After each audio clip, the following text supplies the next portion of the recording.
Hello, I'm the 10-minute English teacher. Let's get you exam ready. Today, we're revising A Christmas Carol by Charles Dickens, and we're thinking about key moments involving selfishness in the novel. Before we get going, don't forget to like and subscribe. There are plenty of things on the channel to help you revise and plenty of free worksheets. Okay, let's think about selfishness in the novel. I'm going to be walking you through it and thinking about plenty of key moments. If I've missed any out, why don't you tell me in the comments section other moments that would apply. Okay, here we've got stave 1. We're going to be thinking about some key moments from this chapter that we can apply to this essay theme.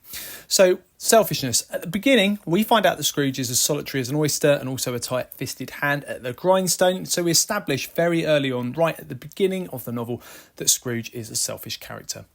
We have Fred, who makes an appearance in stave 1, and he's a contrasting character to Scrooge because he cares about others. He says that we are fellow passengers to the grave, which shows us that he thinks that we are all in the same boat and that we should care about one another.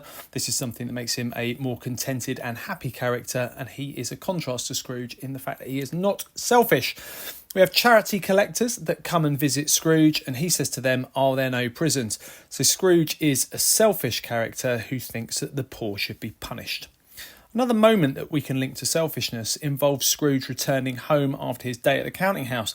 Now, we can associate light with kindness and all the positive things in the novel, and it's something that we associate with a higher power and redemption. Scrooge, however, is associated with darkness. Darkness is cheap, and Scrooge liked it. So we have a symbol for selfishness here in darkness. And that takes us to stave 2. Let's think about some key moments in this chapter. Now, we're introduced to the Ghost of Christmas Past at the beginning, and we are told that he is like a child, yet not so like a child as like an old man, linking this ghost to kindness and all the good things that Scrooge needs to seek in order to avoid the punishment that he faces in the afterlife and in order to be a less selfish character. We then have Scrooge reflecting on Fan, his sister, and her impact that she had in his life as a child. Now, Fan shows kindness to Scrooge, and Scrooge is told that she's a delicate creature whom a breath could have withered. Scrooge thinks here of his lack of kindness towards Fred here, reflecting on his selfish attitude. We then find ourselves at Fezziwig's ball, where Scrooge was an apprentice, and we see how kindness affects others, and Scrooge thinks about Bob Cratchit and his attitude towards him and his treatment of him. So Scrooge is reflecting on his selfish nature at this point as he thinks about the way that he's treated Bob Cratchit. And he says to the Ghost of Christmas Past, "I should like to say a word to my clerk just now, that's all." So he's beginning to reflect on the way that his selfishness has affected others. Now we have stave 3, and that begins with us being introduced to the Ghost of Christmas Present, who has a cheery voice and an open hand in very direct contrast to Scrooge. So this is a very positive character, providing a contrast to Scrooge and his selfishness. We then head to Bob Cratchit's Christmas celebrations with his family, and Scrooge realises the impact that his selfishness has had because he's not funded Bob's family and they are clearly suffering. He's not paid Bob enough to be able to provide for his family. And we also hear that the mention of his name, that's Scrooge's name, casts a dark shadow on the party. There's a lot of love and kindness in this scene, contrasting the misery of Scrooge that's informed by his selfishness. Turning to the moment that we have where we see Fred celebrating Christmas at the occasion that Scrooge decided to decline the invite to, we have him speaking about Scrooge's money, and he says, "I pity him." So that we're learning here that Scrooge has money but no love in his life, and that kindness would improve his demeanour and outlook, and this moment forces him to reflect on his selfishness. Then we turn to stave 4. Now, a moment in this chapter that makes us think about selfishness and that theme is at Scrooge's graveside. Now, Scrooge realises that he's died without improving the lives of others, and he realises that selflessness and kindness would have improved his life and the life of others, and he is keen to have another chance at living a life without selfishness. He says, "If the courses be departed from, the ends will change." It's a big moment where he realises the impact of his ways. So he's begging to live a selfless life here and shun the selfishness that has led him to this point. And then we have the final chapter of the novel. Now, at the beginning of the novel, we have Scrooge speaking to a small boy outside of his window, and he asks him to buy the biggest turkey from the poulterers and send it to the Cratchit family.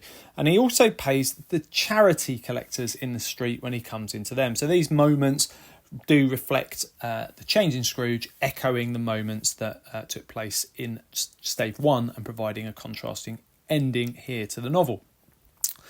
It's also important to remember that when Scrooge wakes up, the weather has changed.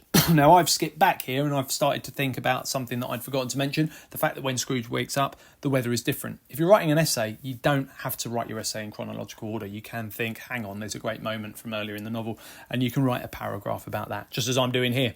So we've got the weather having changed when Scrooge wakes up, and that shows that he's embraced this opportunity to live a different life. We've got heavenly skies, sweet fresh air, and merry bells. So we can say that that is something that's used to signify this selflessness in Scrooge that he has found in himself on awaking.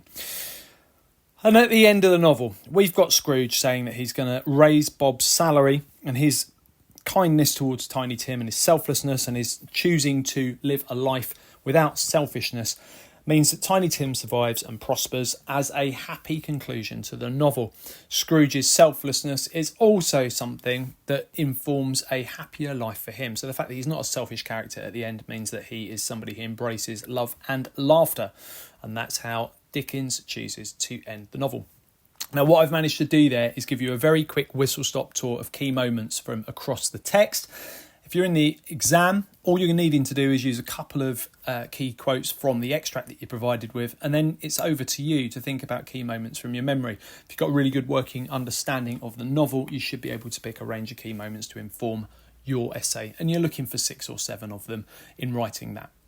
Now, if you want to take it further, all you need to do is click the link in the description and you can access free worksheets, completely free. All you need to do is save a copy of them. If you're a subscriber, you've got a Google account, so clicking on that link will give you your own copy. Make a copy of it, save it in your drive, or simply print it after you've clicked that link, and then you can fill these out. What are the key moments that inform your essay about selfishness? And then you can write a key quote underneath and some analysis of that moment. Okay, check out the other videos on my channel. I'll continue to add content, and feel free to ask for something you'd like to see me cover in the comments section. Don't forget to like and subscribe and share, and keep revising.